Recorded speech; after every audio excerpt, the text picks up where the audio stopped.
पैगंबर मोहम्मद पर नूपुर शर्मा की आपत्तिजनक टिप्पणी और सोशल मीडिया पर अपने विचारों के चलते नवीन कुमार जिंदल के मामले पर मचा हंगामा शांत होता नहीं दिख रहा है।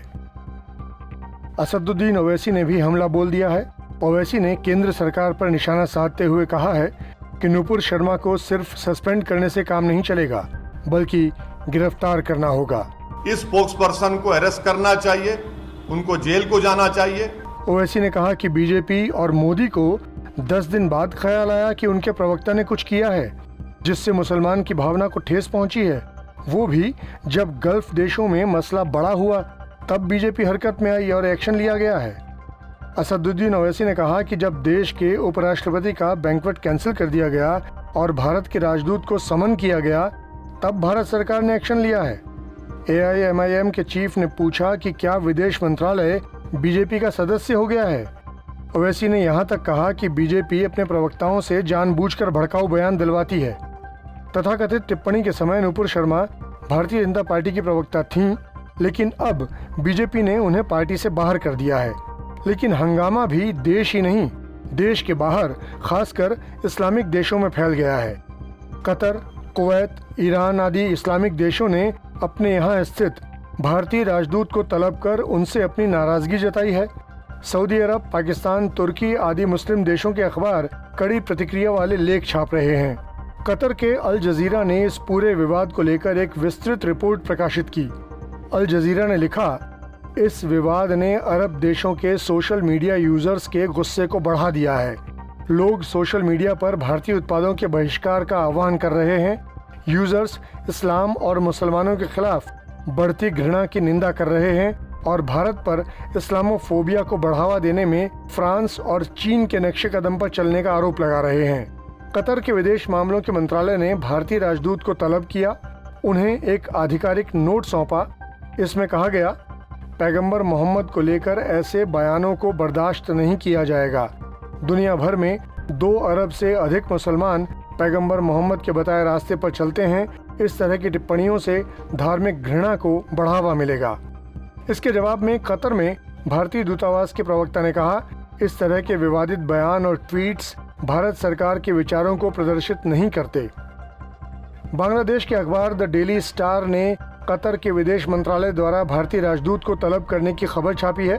साथ ही बीजेपी से नूपुर शर्मा के निष्कासन पर लिखा है, पैगंबर मोहम्मद और इस्लाम पर आपत्तिजनक और सांप्रदायिक बयानों के बाद भारतीय जनता पार्टी ने अपनी प्रवक्ता नूपुर शर्मा को पार्टी की प्राथमिक सदस्यता से निलंबित कर दिया।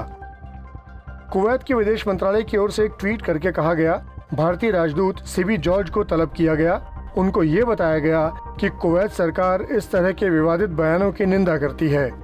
इसके जवाब में कुवैत में भारतीय दूतावास के प्रवक्ता ने एक बयान जारी कर कहा, भारतीय राजदूत ने कुवैत के विदेश कार्यालय को बताया कि विवादास्पद टिप्पणी भारत सरकार के विचारों को नहीं दर्शाती। ईरान के विदेश मंत्रालय ने भी विवादित टिप्पणी के मामले में तेहरान में भारतीय राजदूत को तलब किया। बैठक के दौरान भारतीय राजदूत ने अफसोस व्यक्त किया और कहा, भारत में सभी धर्मों का अत्यधिक सम्मान है। नूपुर शर्मा और नवीन कुमार जिंदल को पार्टी से निलंबित कर दिया गया है। वो सरकार में किसी भी पद पर आसीन नहीं है।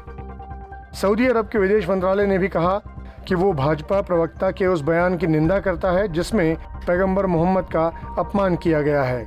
सऊदी अरब के अखबार अरब न्यूज़ ने अपनी एक रिपोर्ट में नूपुर शर्मा को बीजेपी से निलंबित किए जाने को लेकर लिखा, भारत की सत्ताधारी भारतीय जनता पार्टी ने रविवार को पार्टी प्रवक्ता नूपुर शर्मा को पार्टी से निलंबित कर दिया।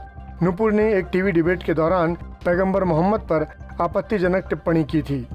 अखबार ने बीजेपी के उस बयान को भी छापा है जिसमें पार्टी ने विवाद पर सफाई देते हुए कहा है, बीजेपी किसी भी धार्मिक व्यक्तित्व के अपमान के सख्त खिलाफ है। यूएई के अखबार खलीज टाइम्स ने भी नूपुर के निलंबन को अपनी एक रिपोर्ट में छापा है।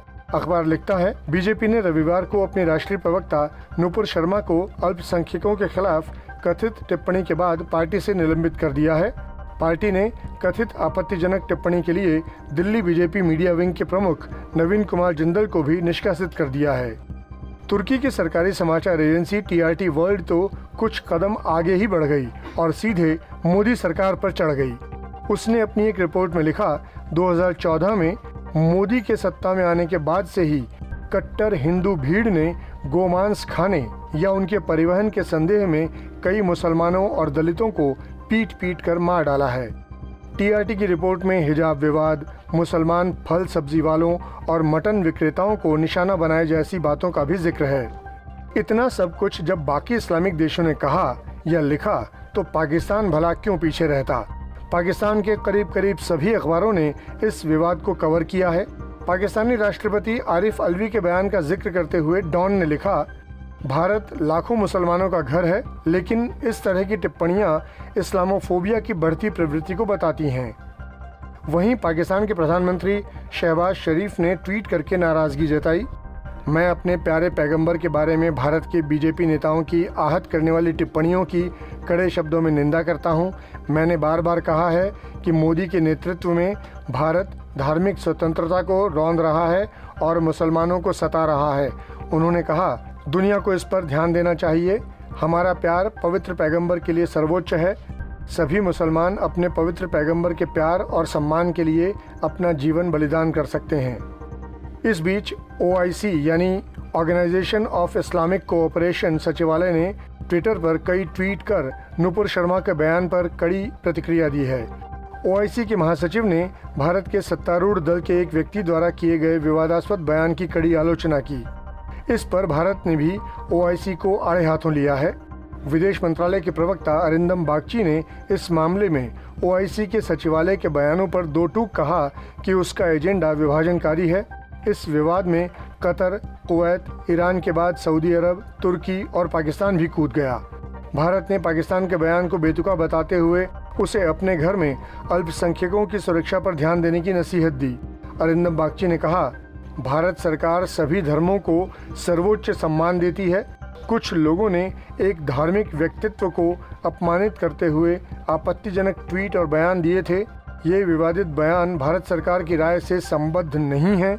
आरोपियों के खिलाफ संबंधित संगठन ने कड़ी कार्रवाई की है।